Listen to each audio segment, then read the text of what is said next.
welcome to Solopreneur Success Strategies. This is Jane Gardner, this is Mindset Monday. On today's show, we're going to be talking about action taking, non-action taking in our sequel for the traits of the mindset of the entrepreneur.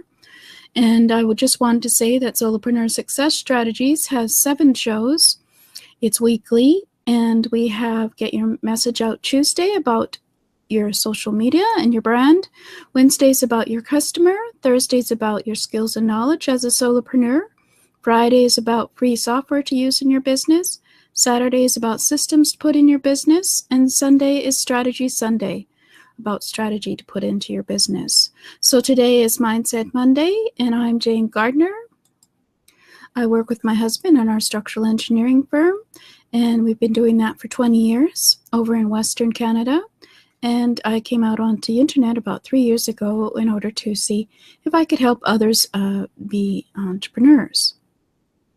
But for me, this is the most important show because it's all about mindset. Once you have the mindset, you can certainly be an entrepreneur. So let's have a look at some of the traits I feel are needed for the mindset of the entrepreneur. We've discussed already having a positive attitude, and we had several shows on that. If you want to see any of the previous shows, go to jgtips.com/YouTube and see my Solopreneur Success Strategies channel. We talked about passion, which was a fairly obvious one. You have to have a passion for your business in order to succeed. And then we're on action taking right now.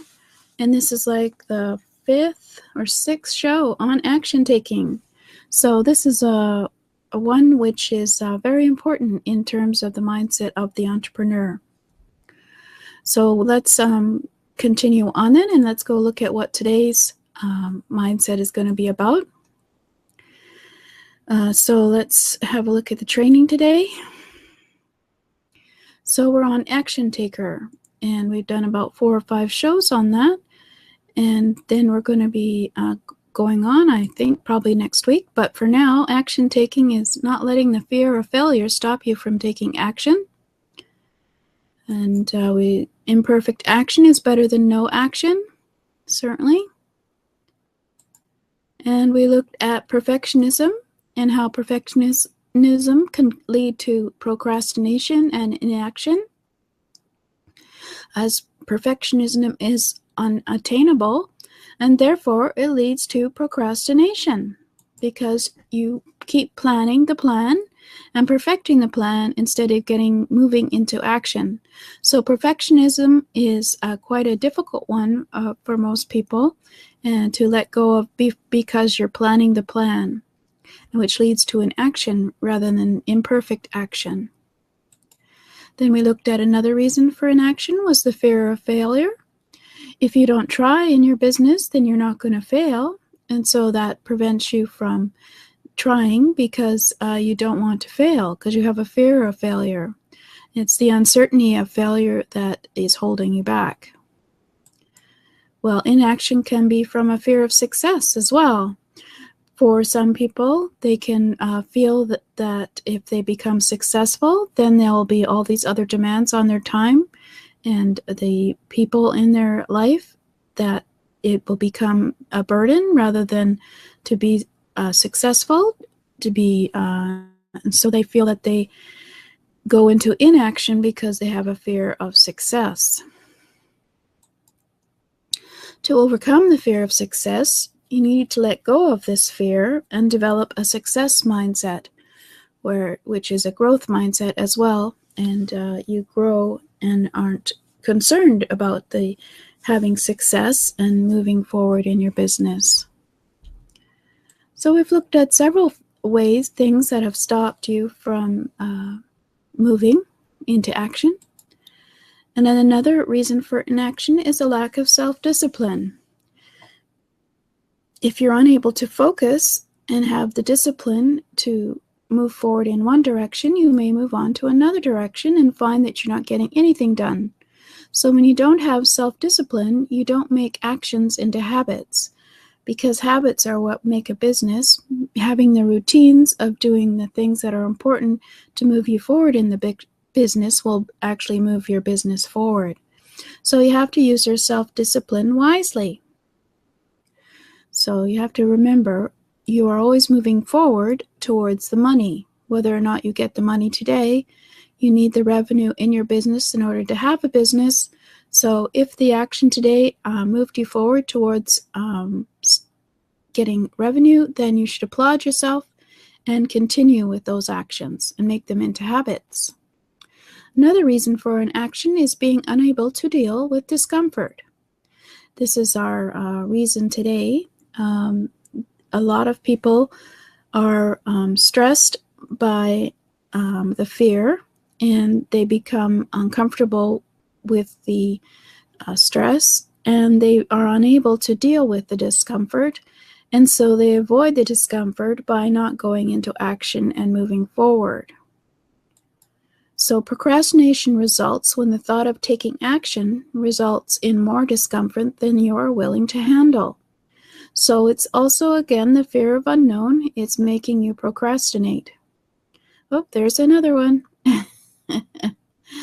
But anyway, we won't continue with that one. So the avoidance of the discomfort leads to inaction and procrastination, because you avoid doing the things that you think will make you uncomfortable or have made you uncomfortable.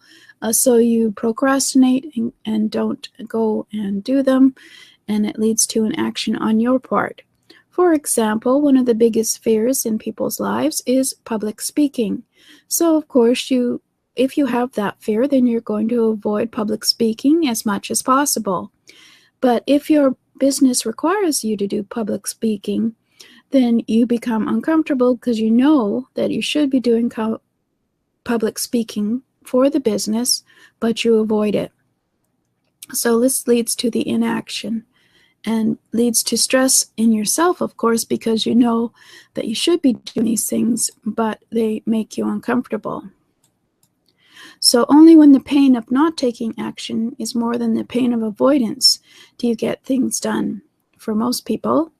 But if, like you are now aware that it's possible to have inaction due to discomfort, then you know how to deal with it rather than wondering what the pain is and this discomfort is caused by. You know that the pain is being caused by your uncertainty and fear of the unknown, and that's why you're avoiding doing the action that you know you need to do.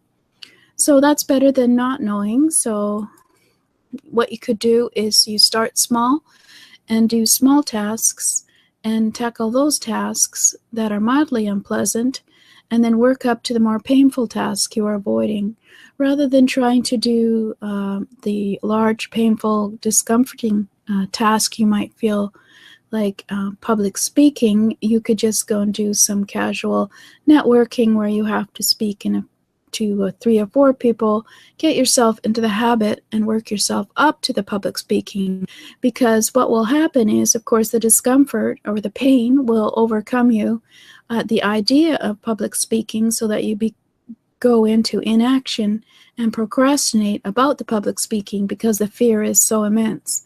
But if you start small and create an opportunity where you can do a little bit of public speaking, whether it's going to a networking event and talking about yourself, or just going and talking to the newspaper or something, you can tackle those that are mildly unpleasant and then work up to the more painful tasks like public speaking you're avoiding. By being in action, your resistance to this discomfort will increase, and the uncomfortable feelings will decrease. Once you get into the habit of doing what is discomforting to you, it becomes less discomforting, and the uncomfortable feelings will decrease. So that's a simple way that you can decrease the fear of discomfort in your lives, which puts you into procrastination. And it may not be like a written thing, and it may be something that you're afraid of doing, like going out and networking, but it's a smaller fear than actually doing a public presentation and public speaking. You should at least try to get into the habit of doing some speaking in front of networks. And today I'm having trouble myself speaking, so I apologize, but it's late today and I've had a long day.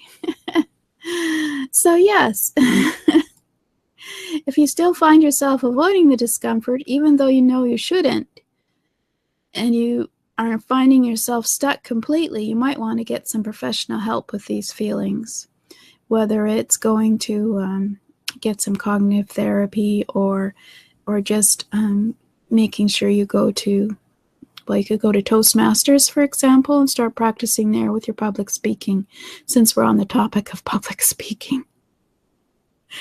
And so you should always start small, because the pain, the fear of this, the discomfort of the large discomforting feelings will stop you and put you into inaction if you don't, and so you'll procrastinate. Whereas if you start small and go to, say, a few Toastmasters meetings, and obviously that is discomforting, but it's in front of a few people rather than a whole crowd, then you might start developing the ability to not have the discomfort, which would be even greater. So having the fear of discomfort can sometimes put you into inaction when it comes to being an entrepreneur. And nothing needs to be perfect, so just get busy and get things done. Do things in a small way. Do small actions, do step by steps, do piece by piece, and the pieces will become a puzzle and be put together, and soon you'll be not worrying about things like inaction, because you've gotten into the habit of doing the things that you find that are discomforting to you. And of course, you have to work on that fear of failure, because it is the unknown, and since it is unknown, it is something that you just have to get over that one.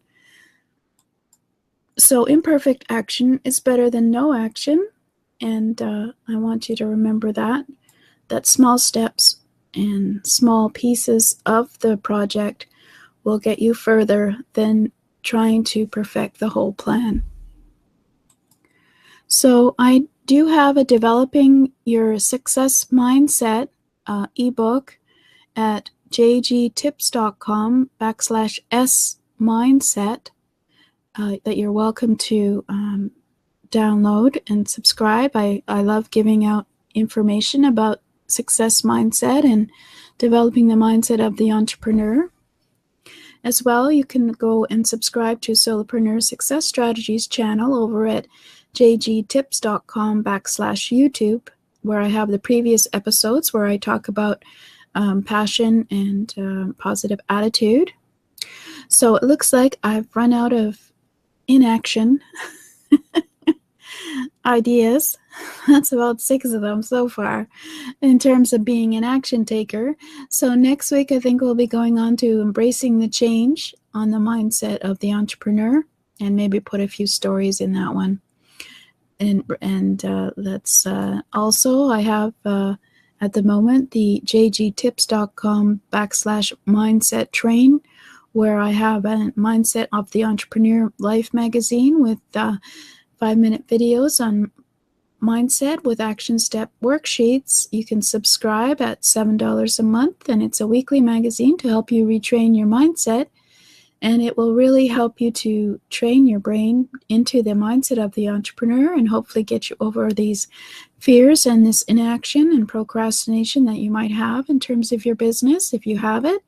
And it's a no-brainer mindset trainer at Mindset Train. So thank you for listening. Once again, mindset was a big one.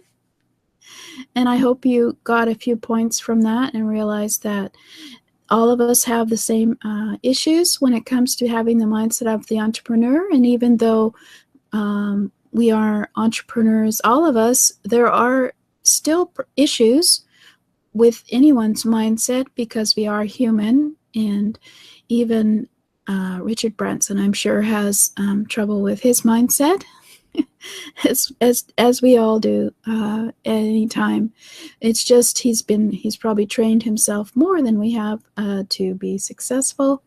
And so it's good to know what the traits of the mindset of the entrepreneur is and what the opposites are, so you can train yourself not to do the opposite of the mindset of the entrepreneur.